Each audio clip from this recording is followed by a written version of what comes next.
Meus queridos irmãos, vamos abrir a palavra do Senhor nosso Deus, inicialmente na segunda epístola que Paulo escreveu a Timóteo, capítulo 3. Hoje nós vamos ver que a autoridade da palavra de Deus não depende do homem ou de qualquer instituição, mas do próprio Deus, o seu autor.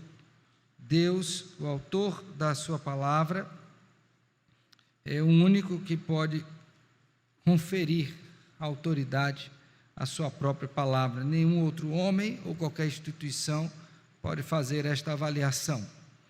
Assim sendo, nós vamos iniciar fazendo a leitura desta porção de 2 Timóteo 3, versos 16 e 17. Vamos então orar e depois lerei. Senhor, te agradecemos por tua lei bendita, tua palavra maravilhosa, e pedimos que nessa noite o Senhor fale conosco. Toma-nos todos nas tuas mãos e nos conduz segundo a iluminação do teu Santo Espírito. Assim oramos em Cristo com gratidão e perdão dos nossos pecados. Amém. Amém. Toda a Escritura é inspirada por Deus e útil para o ensino, para a repreensão, para a correção, para a educação na justiça, a fim de que o homem de Deus seja perfeito e perfeitamente habilitado para toda boa obra. Você já passou por alguma situação em que alguma pessoa, questiona a autoridade da palavra de Deus? Você já viu isso alguma vez? Já ouviu pelo menos falar? Pois é, isso é muito comum. E isso não começou com homens, mas com a serpente no Éden, quando, a partir daquilo que Deus havia dito a Adão, como nosso representante federal, ele não somente tomou aquela palavra e a distorceu, como pôs em xeque, questionando sim a validade, a autoridade daquilo que Deus havia falado. E as palavras do Senhor foi: no dia em que delas comeres, certamente o quê? Morrerás. Não, é certo que não morrerás. Não vai morrer. E ali você tem o primeiro evento histórico de questionamento da palavra do Senhor, segundo o registro bíblico, seguindo a ordem ali do Pentateuco. Aquela postura da serpente, irmãos, não mudou. Na verdade, ela é a mesma na sua essência, mas diversos modos sendo caracterizada ao longo da história da igreja.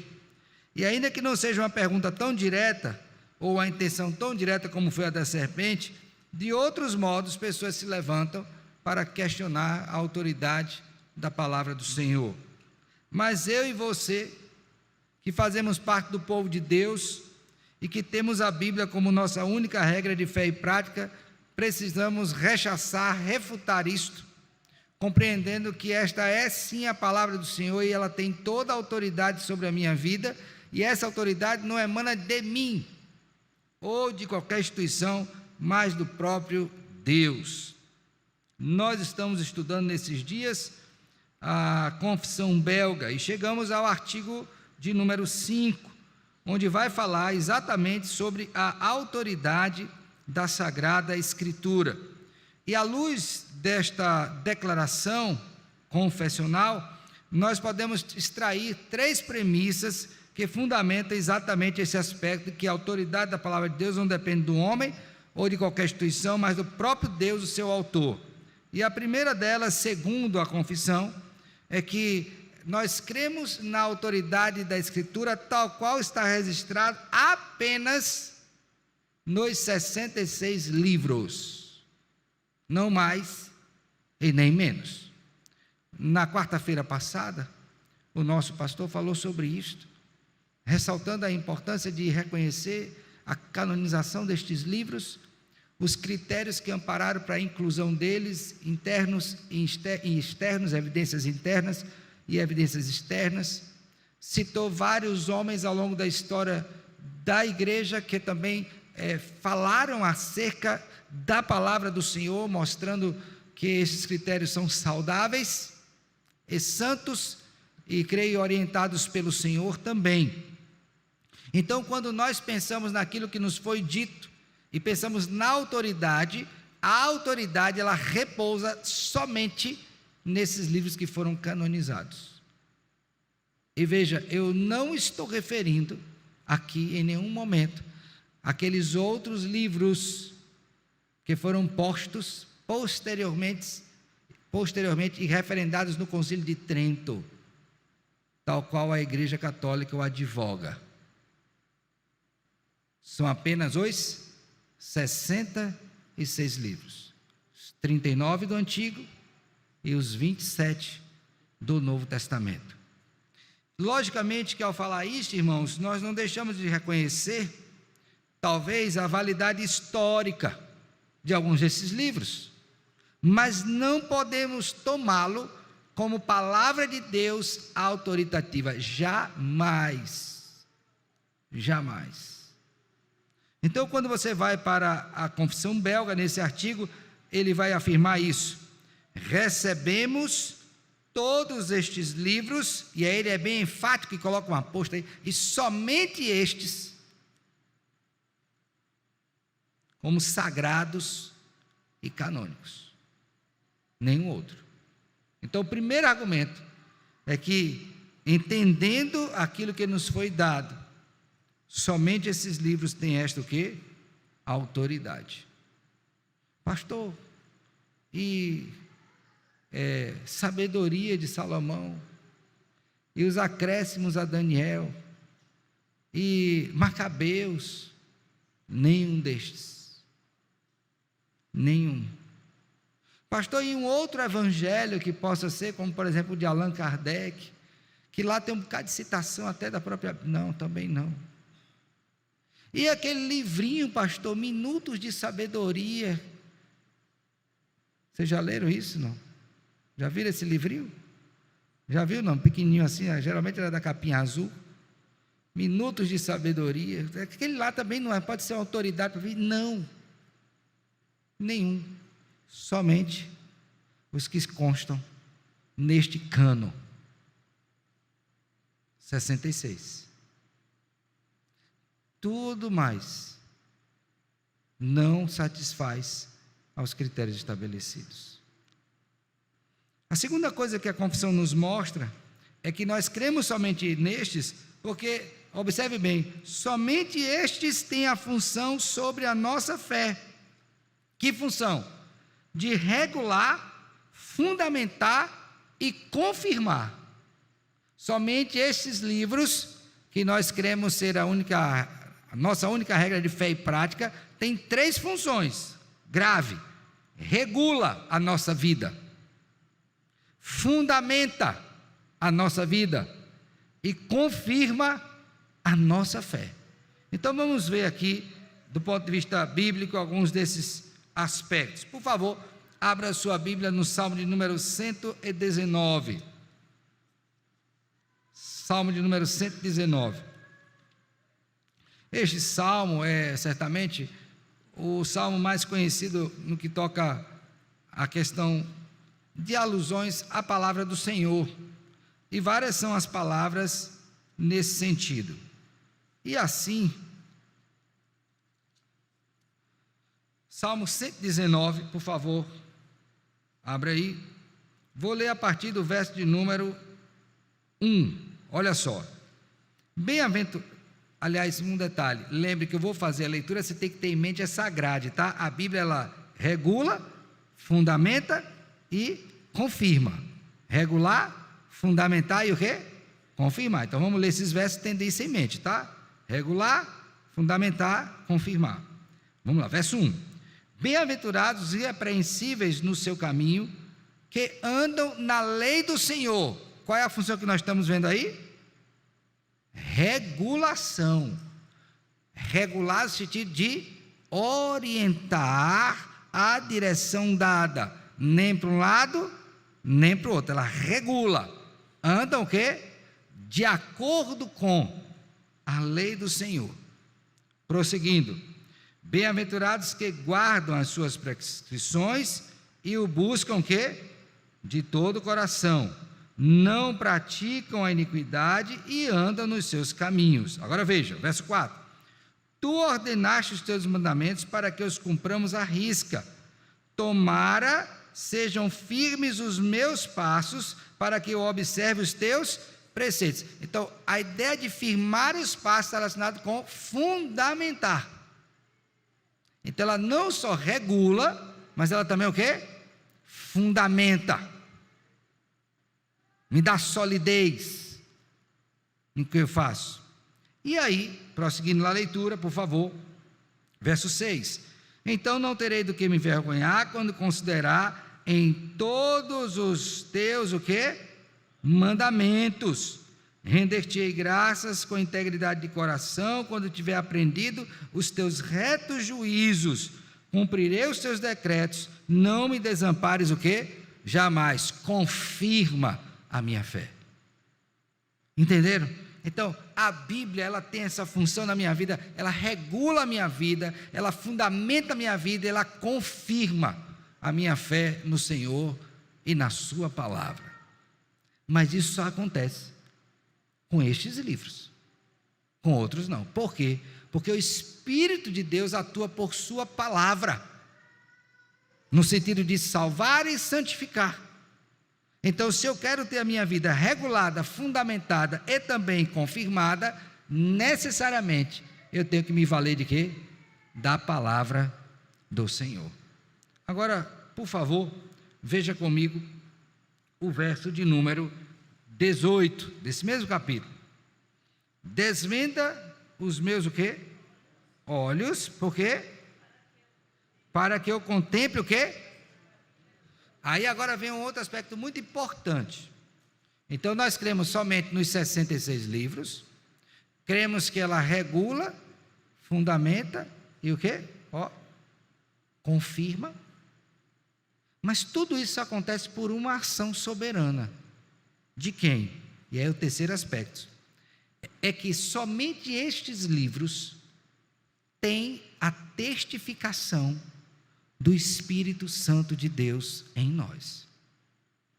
E aqui, irmãos, durante muito tempo, eu me bati com isso, pessoalmente falando, porque quando você está ali no início da sua conversão e tal, a minha foi consciência minha, eu tive com uns 16 anos, então eu queria que a pessoa entendesse que a Bíblia era a palavra de Deus e era autoridade para a vida dela. E olha que eu fiz muita coisa para tentar convencer as pessoas disto, mas o trabalho em vão. Por quê? Porque o único que consegue agir em mim e em você, para nos convencer de que a Bíblia é a palavra de Deus, é o próprio Deus. Não adianta. Pode se pintar de ouro, pode subir monte, descer monte, atravessar o mar, pagar a promessa que você quiser, a pessoa não ficará convencida, porque esse trabalho de convencimento de que a Bíblia é a palavra de Deus é somente uma obra do Espírito de Deus. Aí vem a terceira parte do nosso texto, diz assim: acreditamos sem dúvida nenhuma em tudo que eles contêm. Eles quem? Os 66 livros. Não tanto porque a igreja aceita e reconhece estes livros como canônicos. É uma bênção saber que a igreja aceita. Uma bênção. Mas eu não acredito por causa disto. Tem uma razão anterior. Aí ele diz, mas principalmente porque o Espírito Santo testifica em nossos corações que estes livros, vêm de Deus, como eles mesmos provam.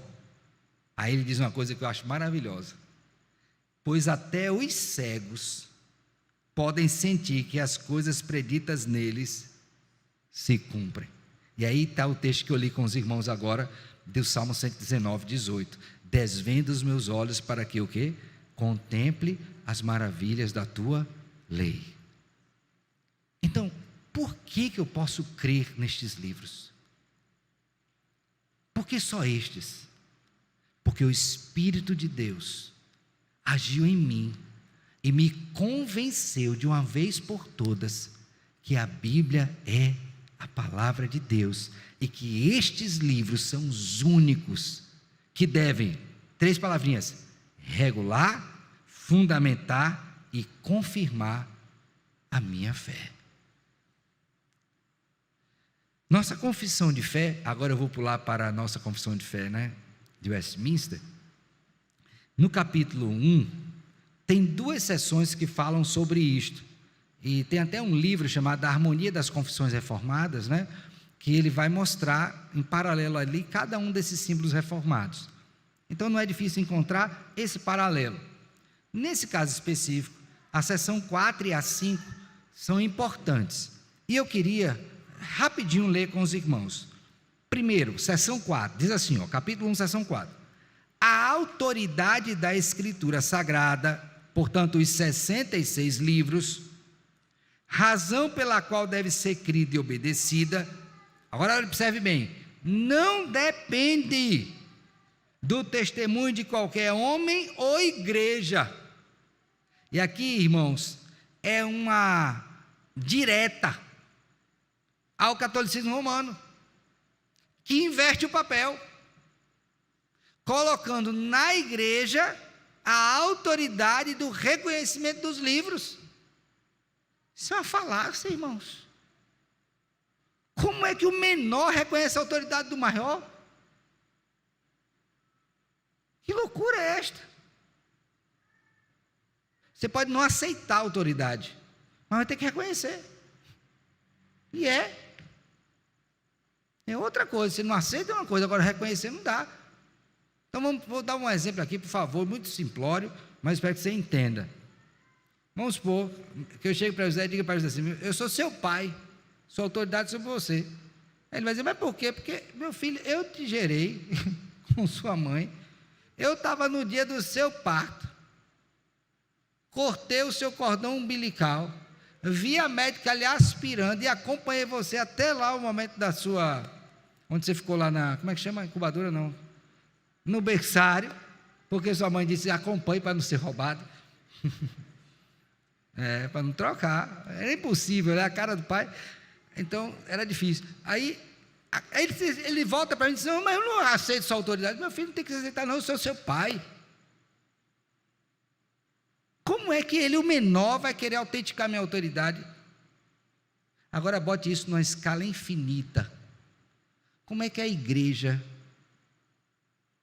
que é graça de Deus, vai olhar para Deus e dizer: esse eu aceito, esse eu não aceito? Que insanidade é esta? Tem outro nome, é dureza de coração, é cegueira espiritual. É isto. Por isso que o salmista, logicamente aqui o efeito da iluminação para a compreensão da palavra, mas eu não vou crer como palavra aquilo que o Espírito não me conduz a crer, por mais lógicos que possam ser os argumentos. Então a nossa confissão é bem clara, é dizer isso.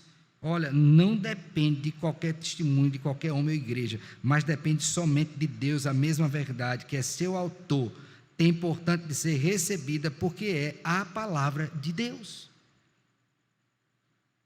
Agora, eu não vou fazer como no passado eu fiz, no início da minha conversão, querer enfiar a goela abaixo da pessoa, que ela creia. O meu trabalho é falar para ela. Foi a graça que Deus me deu de falar, mas o convencimento é do Espírito. Por isso que nós oramos para que as pessoas sejam iluminadas pelo Senhor. Agora, uma coisa eu posso garantir: no dia que Deus fala contigo, a partir dali, meu filho, acabou-se. Quando Ele convence, não tem que Ele convença do contrário. Aí, preparando, eu lembrei daquele menininho, né, que foram indagá-lo com relação a se ele acreditava na história da baleia. Já começaram errado com o menino, né? Na história da baleia. Você acredita na história da baleia e tal? Que engoliu o profeta, como é o nome do profeta? Jonas, mas não era baleia, tá? É um grande peixe. Não acredito nisso. Ele disse: olha, se a Bíblia contasse que o profeta tinha engolido a baleia, eu acreditava. Imagine se. Veja, na inocência dele, ele falou uma grande verdade. Quando Deus nos convence, não tem quem nos convença do contrário. E isso está longe de ser teimosia, mas é convencimento do Espírito Santo de Deus. É ação soberana, é graça para pecadores como eu e você que creu na palavra de Deus. Mas a seção 5 traz, já te passo, a seção 5 traz a última, já passo. Ele diz assim, contudo, a nossa plena persuasão, a certeza da sua infalível verdade e divina autoridade, provém da operação interna do Espírito Santo, que pela palavra e com a palavra testifica em nossos o quê? Corações. Entenderam? É isso aí. Pastor, por favor, meu filho. Então, entenda isso, tá? Pode falar, querido. Reverendo, um aspecto muito importante nisso, que é uma preocupação que temos que ter, a imagem evidencialista, que tem o seu lugar, mas precisa ser bastante protegida, que é a ideia de tentar provar para a pessoa, por meio de evidências, que a Bíblia é a palavra de Deus. E a grande falácia dessa abordagem, se mal feita, é que a pessoa só irá crer se pela razão ela for convencida disso. Isso. Quando as evidências deveriam ser só, e a nossa confissão trata disso, só mesmo uma evidenciação do que é real. Então nós temos que tomar muito cuidado quando evangelizamos aqueles que nos cercam, estou falando em termos práticos de evangelismo, para eu não ter este anseio excessivo de querer ficar mostrando tantas evidências, no intuito de que, se a pessoa aceitar essas evidências, né, então ela decide, pela sua própria racionalidade, por meio das evidências, crer. Ou seja, ela se torna, então, senhor sobre o próprio Deus, decidindo que a Bíblia é ou não é. Perfeito. É um perigo que tem que tomar cuidado com o evidencialismo. Com toda certeza. Perfeito. Então, não tente ir por esse caminho, porque vai ser um caminho vão. Aí eu pergunto, para alguém que não crê, quantas evidências você vai ter que mostrar de que a Bíblia é a palavra de Deus? Eu acho que talvez seja mais fácil ele apontar a razão pela qual ele não crê. Aí você vai ficar com outro problema, para desfazer os erros, porque, por exemplo, o que não falta é gente para dizer que a Bíblia está cheia de contradição, de dados históricos errados, arqueológicos. E aí, às vezes, lembrando aí a fala do pastor, quando surge, acharam o manuscrito tal, isso prova que a Bíblia... Não precisa achar de manuscrito, o Espírito testifica comigo. Esse é o argumento essencial, e sem o qual qualquer outro argumento está caído, está falido. Então eu queria que você saísse daqui hoje dizendo o seguinte: olha, eu creio na palavra de Deus, tal qual ela nos foi dada e preservada ao longo de toda a história.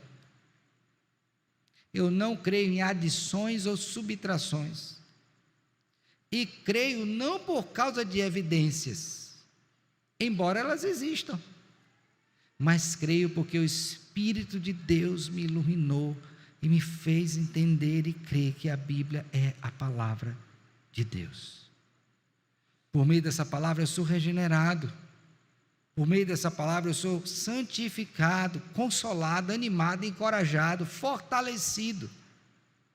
E nenhuma outra palavra é utilizada pelo Espírito, senão a própria palavra do Espírito, para a nossa edificação e nossa salvação.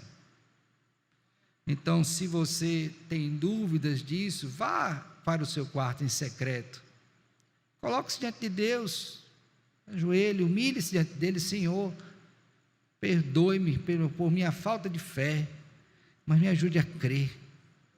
Se porventura você está sendo solapado de um lado por outro, sabor aí ao sabor de vários ventos de doutrina, inclusive doutrinas com relação à Escritura, calma, acomode-se, peça ajuda, venha conversar, vamos orar juntos, vamos trabalhar o texto bíblico, porque o Espírito fala pela palavra, e eu tenho certeza que, sendo você um eleito do Senhor, você ficará convencido pelo próprio Deus de que a Bíblia é a palavra de Deus, e qualquer outra coisa a ela acrescida nunca foi, não é e jamais será a sua santa, bendita e poderosa palavra.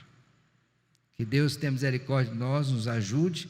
E eu quero finalizar lendo com os irmãos e aí eu queria que você abrisse, quando o apóstolo Paulo escreve a Timóteo, na sua primeira epístola, ele está dando instruções sobre como Timóteo deveria proceder na igreja, e aí ele faz uma asserção com relação à igreja, e eu queria que nós lêssemos juntos, verso 14 e 15 de 1 Timóteo 3, tá? Especialmente verso 15, que você guarde isso e entenda isso como uma missão sua, que é a missão da igreja, tá bom? E está relacionado exatamente com a verdade. Diz assim, vamos lá juntos, 14 e 15? Escrevo-te estas coisas, esperando e ver-te em breve, para que, se eu tardar, fique ciente de como se deve proceder na casa de Deus, que é a igreja do Deus vivo, coluna e baluarte da verdade. Veja, não é a igreja que autentica a verdade. Ela é o quê? Coluna e ela exerce uma função a partir da verdade, cuja autoridade vem do Senhor. Pense sobre isto e creia, a Bíblia é a palavra de Deus. Que Ele, pois, nos abençoe e nos guarde. Amém.